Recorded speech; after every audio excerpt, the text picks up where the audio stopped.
Всем привет, всем здрасте, дорогие друзья, с вами Кисель, и в этом видео будем с вами разговаривать касательно одного интересного типа экспериментального вооружения – энзимные ракеты. Они позволят вам стать торгоидом, ну почти. Мы это дело все протестируем, и я покажу, как это заиметь свою коллекцию. Обо всем подробнее далее, а с вас, как всегда, лайк, подписочка, колокольчик, а с меня контент. Поехали!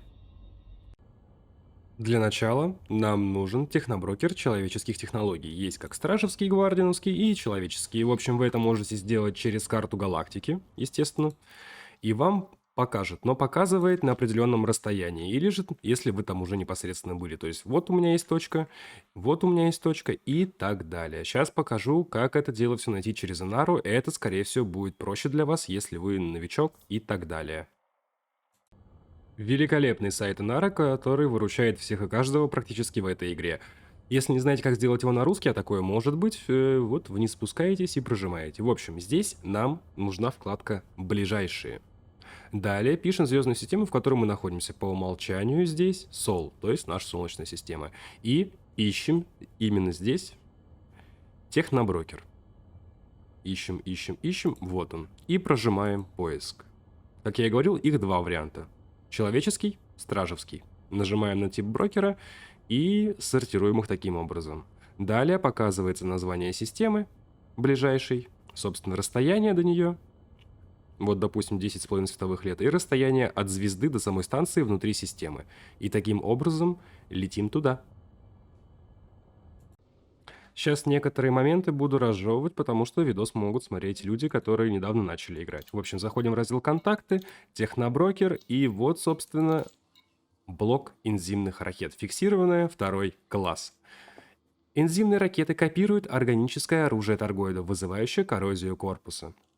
Хотя они менее эффективны по сравнению с инопланетной версией, энзимы наносят повреждения едкими веществами любому виду брони человеческих кораблей в месте попадания. Данные ракеты не проникают сквозь активные щиты, поэтому удар необходимо наносить непосредственно по корпусу. Энзим не действует на инопланетные корабли, мгновенно нейтрализуясь даже давно покинутыми судами торгоидов. В общем, звучит интересно и прикольно. Что у нас тут получается?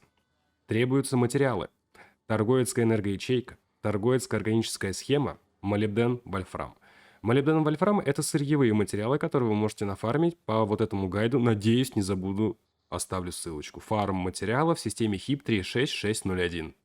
Там вы фармите совершенно все спокойно. А вот с этим поинтереснее торгоидская энергоячейка и органическая схема. Это фармится на торгоидах, на, так сказать, если я не ошибаюсь, они называются падальщики, находятся на наземных планетарных торгоидских базах. Если хотите, могу сделать подробный гайд касательно этого дела. Но там ничего особо сложного. И отражатель излучения – это товар, который нужно будет приобрести. Касательно отражателя излучения, его, ну, естественно, покупаем на станциях, флотоносцах и так далее. Можно искать как самому, а можно через, опять-таки, Инару. Она нам подскажет еще раз. Как искать различные товары на Инаре? Заходим в раздел «Товары», как это ни странно, пишем систему, в которой мы находимся, а дальше тут у нас все поставлено по алфавиту. Ищем букву О. Отражатель, вот, отражатель излучения, прожимаем поиск, и здесь раздел «Экспорты». Время обновления цены 9 дней. Ребят, сюда лучше не лететь, чтобы покупать. Вот 19 часов, 10 часов и так далее. Нормально. Все, что больше 1-2 дней, не рекомендую. И как видите, это все у нас в основном на флотоносцах. Ну вот, есть на станции 28 минут назад 50 тысяч единиц, так что нормально. Расстояние до станции внутри системы, расстояние от вашей системы до, собственно, той. Все просто. Открываем это дело. Открыть гнезда. Разблокируем можно приобрести в разделе «Снаряжение». Переходим туда. И это у нас будет находиться в эксперименталке. То есть экспериментальная. Заходим, покупаем. Еще раз. Заходим, покупаем. Открываем один раз и покупаем сколько угодно хотите. Точно так же, как с шоковым орудием. И так далее. Никаких проблем быть не должно у вас. Боекомплект, кстати, у них нормальный такой. 64 в запасе, 8 в обойме. Хватит намного. Полетели, потестируем, посмотрим, как это дело работает на кораблях. Тесты, тесты, еще раз тесты. Если бы на вчерашнем стриме я не увидел вот этот шлейф и вот эту модельку, я бы не вспомнил про эту пушку. Тестировать будем на игроке и стрелять будем по корпусу. Суммируется эта штука, не суммируется. И как это вообще работает? Снимает определенное количество корпуса за единицу времени, либо именно проценты. То есть будут разные корабли с разным количеством корпуса. Посмотрим. Может быть, обделили случайно эту штуку. Может быть, она реально крутая. Ну что ж, 945 корпуса, корабль с верфи. На счет 3 стреляю одной ракетой. Раз, два, три. 1 секунда на подлет и потикало. Так.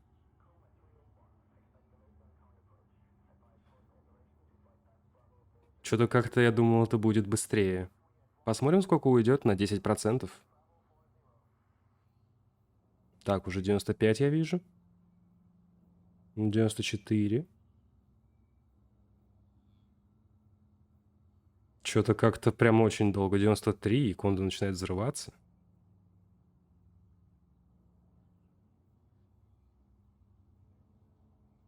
Не, ну это капец. 92. Что, почти минута будет, что ли? Неужели?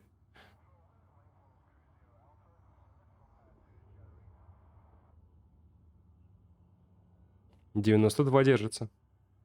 91. Кажется, она замедляется. Такое ощущение, то, что ее нужно подкидывать и подбавлять. Ну давай, 91, давай. Еще 1%.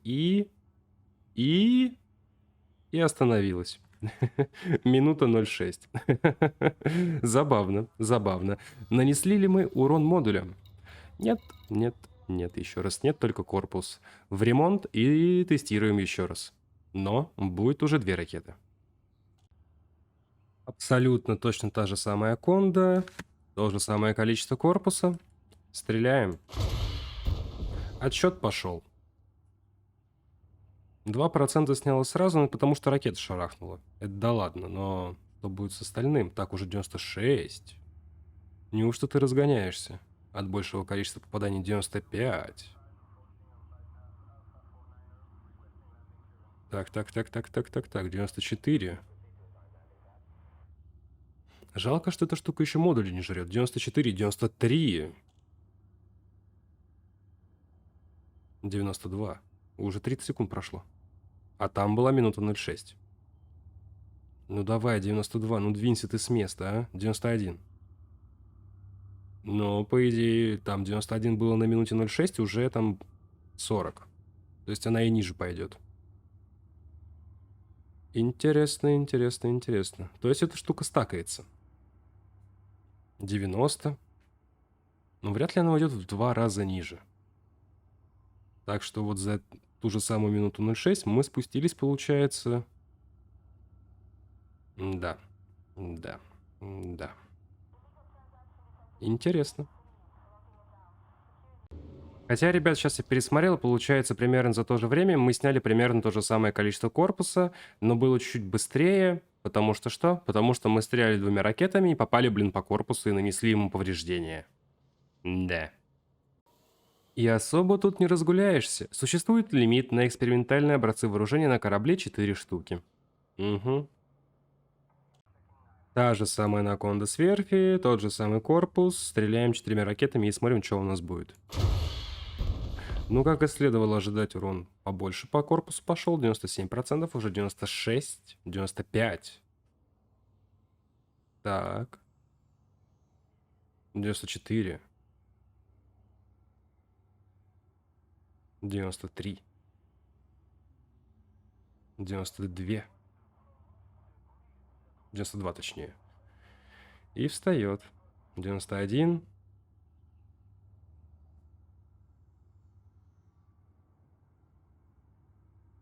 90. Какая-то, блин, хрень. Ну, честно. То есть, если я сейчас просто буду спамить этими ракетами, толку-то не изменится. Я буду наносить урон по корпусу.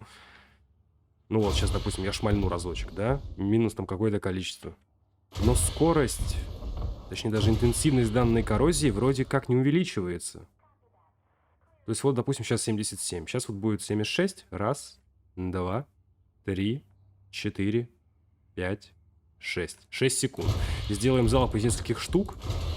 Допустим, вот 3 по 4. Ждем 64. Раз, два, 3.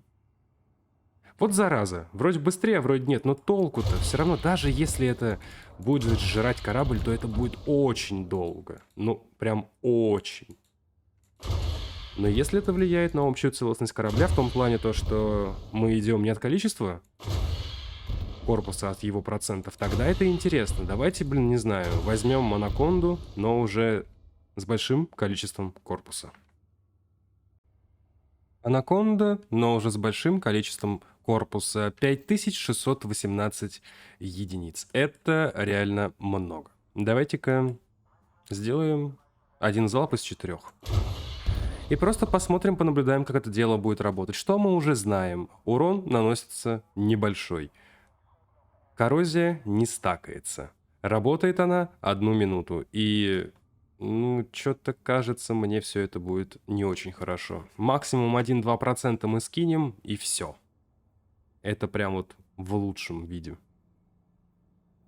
Заинженерить эти пушки нельзя. Ставить их можно только 4. Как вспомогательное оружие я бы вам его не рекомендовал. Как фаново?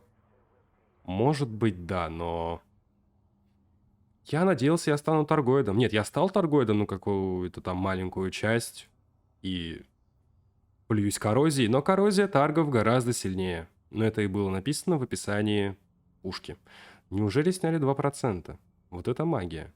И коррозия закончится, когда пройдет ровно минута. Ну, там... плюс-минус пару секунд. И да, случайно до этого были усилители корпуса стражей. И сняло 1%. Там просто есть резист на коррозию. В общем, 2% сняли. Пушечка очень-очень-очень странная. Еще, наверное, много материалов жрет, если синтезировать боеприпасы. Давайте-ка посмотрим, раз уж заговорили об этом. Синтез и погнали. Мелкокалиберные. Так, это не то. Не то, не то, не то, не то. А, вообще, что ли, нельзя? Интересно. Интересно.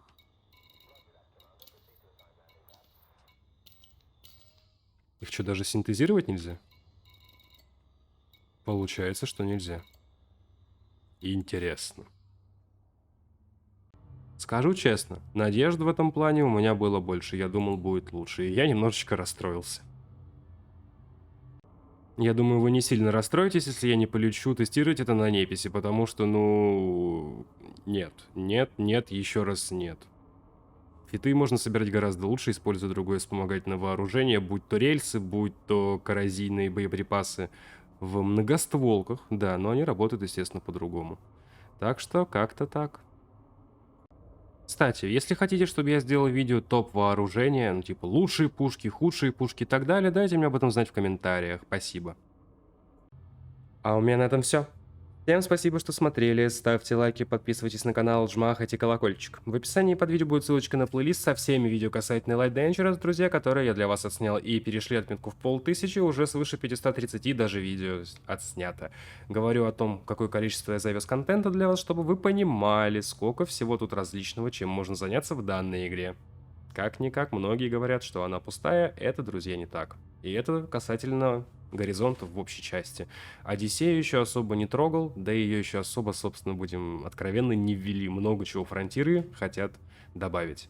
Плюс, многие видосы я структурировал. Что это означает? В описании вас ждет 22 плейлиста. Обзоры кораблей, топы кораблей, реобзоры, материалы, данные, торгоиды, стражи. Как фармить различные материалы к ним. Корабельное вооружение, ручное вооружение, комбинезоны, вот в которых я сейчас сижу, к примеру, как их улучшать, к ним инженеры, прочее, прочее, прочее, прочее.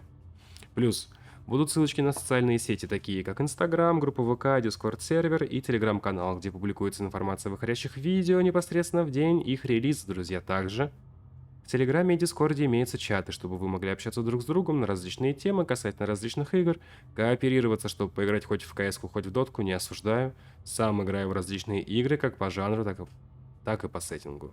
И вам это рекомендую, это полезно. И еще. Моя эскадрилья получила минорную фракцию. Что это означает? У нас есть своя система, свои станции, космопорты и так далее. И мы расширяемся. У нас уже, если не ошибаюсь, 4 системы.